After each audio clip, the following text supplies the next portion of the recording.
Assalamualaikum warahmatullahi wabarakatuh. Perkenalkan, nama saya Haji Jahnur dari kelompok 4. Di sini saya menjadi presenter untuk menjelaskan PowerPoint kami yang berjudul tentang software.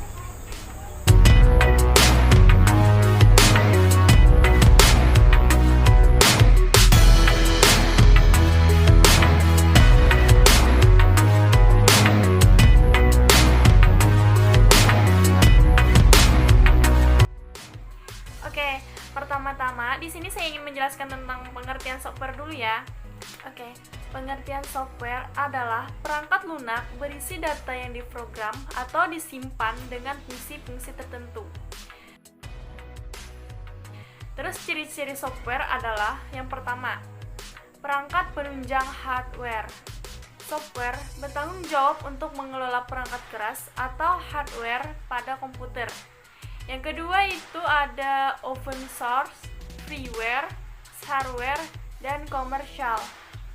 Software dapat digunakan oleh siapa saja secara gratis, tetapi developer atau programmer pada dasarnya memiliki ketentuan tertentu yang biasanya disertakan saat pengguna ingin mengunduh software tersebut.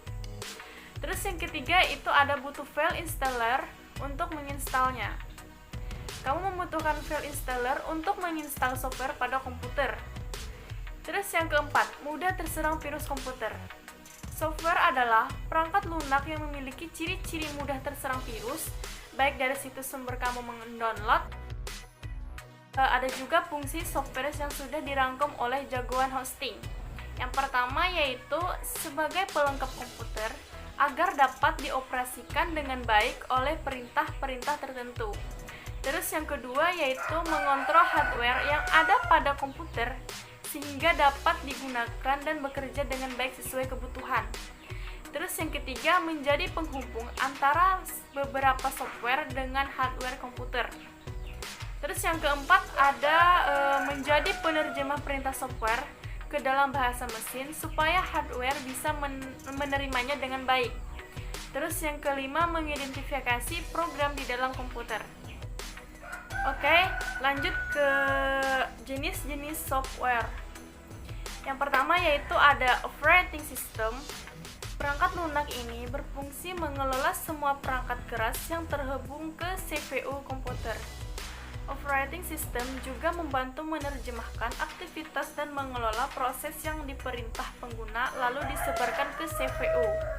Contoh operating system software adalah Microsoft Windows, Unix, macOS, dan Linux. Terus lanjut yang kedua yaitu programming language adalah bahasa yang digunakan untuk menulis program. Contohnya software ini meliputi HTML, Java, PHP, C, dan C++, dan masih banyak lainnya.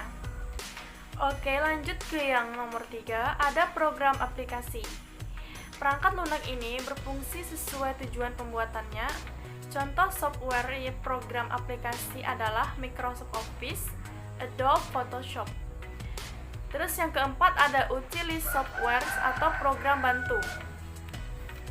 Merupakan suatu program untuk membantu sistem operasi. Contoh dari program utility yaitu Avast, antivirus, atau contohnya seperti malware, spyware, adware, trojan, dan lain sebagainya. Terus yang kelima yaitu ada malware atau program perusak. Malware adalah program komputer yang diciptakan dengan maksud dan tujuan utama mencari kelemahan software, contohnya seperti virus.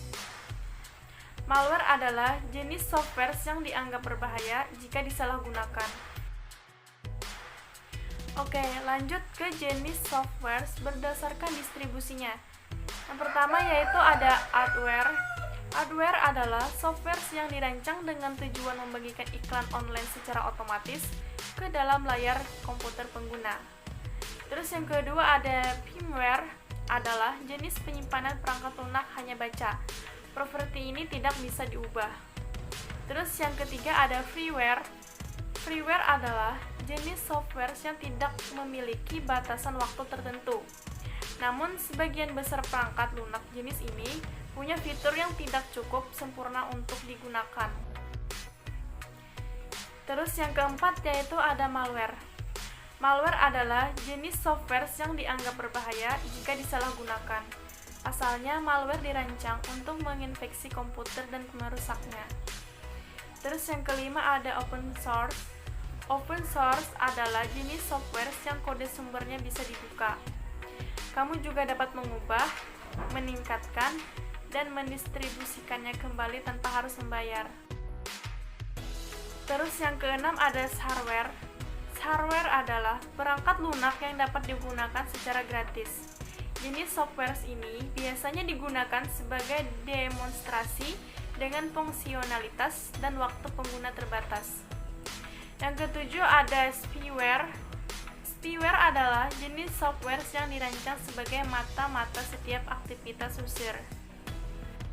Nah guys, kita akan membahas lebih dalam tentang jenis-jenis software menurut distribusinya.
Nah guys, untuk membagikan iklan tadi membutuhkan adware.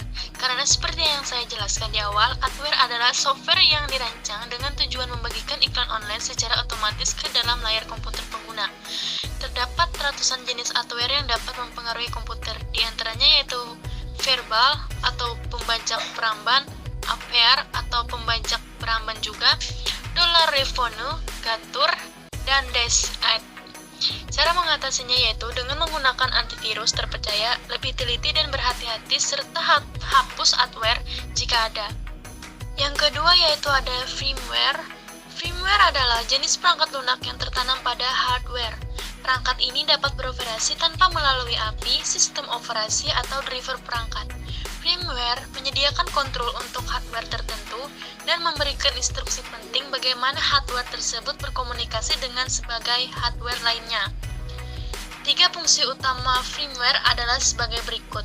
Yang pertama sebagai sistem operasi dasar, serta sebagai respon rutin yang sering diminta atau diperlukan oleh pengguna. Yang kedua yaitu membentuk antarmuka sehingga konfigurasi sistem dapat bekerja dengan cepat. Yang ketiga yaitu fungsi lain firmware adalah mengontrol dan mengelola boot, sistem perangkat, serta melakukan inisiasi. Berikut ini beberapa contoh firmware yang bisa ditemukan di berbagai perangkat elektronik pada produk konsumen. Yang pertama yaitu sistem pengaturan waktu dan kontrol untuk mesin cuci. Yang kedua yaitu sistem pengaturan suara dan video serta daftar saluran TV modern. Yang ketiga yaitu chip EEPROM yang digunakan dalam prosesor musik digital seri Aventis H-3000. Pada komputer, yang pertama, basic input atau output system atau BIOS yang ada pada perangkat komputer pribadi yang kompatibel dengan IBM. Yang kedua ada firmware yang sesuai dengan Unveiled Extensible Firmware Interface atau AIFI yang digunakan pada sistem Intel Intanium, komputer berbasis Intel dari Apple, dan motherboard komputer desktop Intel lainnya. Terus ada Oven Firmware digunakan di komputer berbasis PARC dari Sun Microsystems dan Oracle Compression, komputer berbasis PowerPC dari Apple, dan komputer dari Genesis. ARCS yang digunakan di komputer dari Silicon Graphics.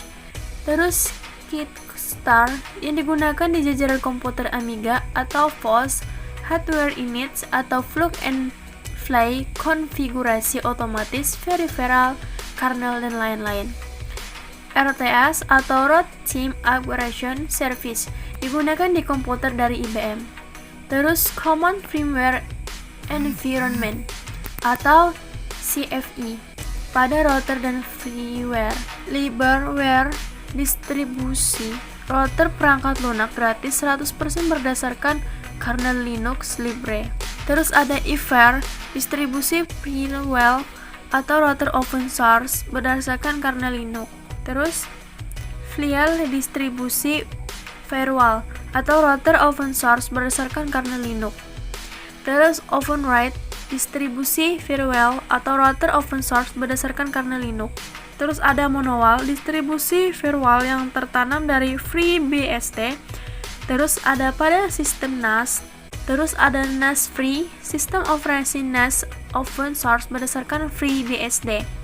Terus ada OpenFiler, sistem operasi NAS open source berdasarkan kernel Linux. Yang ketiga yaitu freeware. Arti dari istilah freeware secara bahasa software atau aplikasi gratis. Jadi pengertian dari freeware adalah software atau aplikasi yang diperoleh secara gratis yang dapat di-download dan digunakan tapi mempunyai batasan hak cipta. Terus ada fungsi freeware. Yang pertama yaitu pengguna boleh menggunakannya tanpa biaya. Yang kedua, kemudahan bagi pengguna karena freeware memfasilitasi pengguna dengan perangkat lunak gratis. Contoh freeware yaitu yang satu, GOM Player, yang kedua Foxit Reader, yang ketiga Opera, yang keempat yaitu FreeVDF Compressor, yang kelima yaitu Dev C++. Yang keempat yaitu ada malware. Istilah malware diambil dari gabungan potongan dua kata yaitu malicious, berniat jahat, dan software perangkat lunak. Tujuannya tentu untuk merusak atau mencuri data dari perangkat yang dimasuki. Tidak sembarangan orang yang dapat membuat perangkat lunak seperti ini. Biasanya mereka adalah orang-orang yang sudah paham mengenai cara membuat perangkat lunak dan sistem keamanan pada perangkat lunak. Meskipun begitu, saat ini sudah banyak aplikasi yang dapat membuat malware. Ada beberapa hal yang dapat dilakukan untuk menghilangkan atau mengatasi malware yang sudah tersebar di dalam sistem. Yang pertama, atasi malware menggunakan WordFence. Selain menggunakan WordFence, Anda juga dapat menggunakan beberapa plugin pengaman lain seperti Bulletproof, Themes, All-in-One, Wi-Fi, dan lain sebagainya, ataupun mengatasi halaman website The Site Ahead Contains Malware. Dan juga jika komputer, maka ada cara yang dapat dilakukan untuk mengatasi ini, yaitu dengan melakukan pemindaian malware atau meneliti suatu persatu file yang terdapat di dalamnya, melihat satu persatu file untuk memastikan tidak ada file yang mencurigakan. Yang kelima yaitu ada open source, adalah suatu software atau kode pemrograman komputer yang dipublikasikan secara umum pada orang-orang. sehingga bisa digunakan, diperbaiki, dimodifikasi, atau disebarkan untuk keperluan pribadi atau hobi. Perusahaan atau untuk komersial tanpa harus membayar biaya sedikit pun. Kelebihan open source: yang pertama, lebih hemat biaya. Yang kedua, bisa dikembangkan secara bebas. Yang ketiga, bersifat legal. Yang keempat, tidak memiliki versi bajakan dan lain-lain. Contoh dari software dan sistem operasi open source adalah sebagai berikut. Yang pertama, sistem operasi berlisensi open source. Yang kedua, software grafis berlisensi OS. Yang ketiga, software pengolah kata berlisensi OS. Yang keempat, sistem operasi untuk smartphone berlisensi OS. Yang keenam, hardware. Jenis software ini biasanya digunakan sebagai demonstrasi dengan fungsionalitas dan waktu penggunaan terbatas. Software yang dibagikan secara gratis yang bisa di-download dan digunakan oleh pengguna. Namun software tersebut penggunanya hanya berlaku dalam periode tertentu atau ada batas waktunya. Apabila pengguna merasa software-nya menarik dan sesuai apa yang diinginkan, maka supaya tidak ada batasan dan waktu penggunaan harus membeli.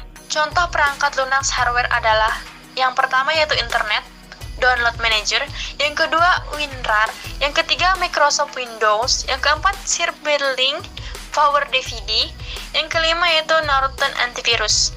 Yang ketujuh yaitu ada spyware, adalah software jahat alias malicious software atau malware yang dipasang tanpa izin dan bertujuan untuk mengumpulkan data Anda.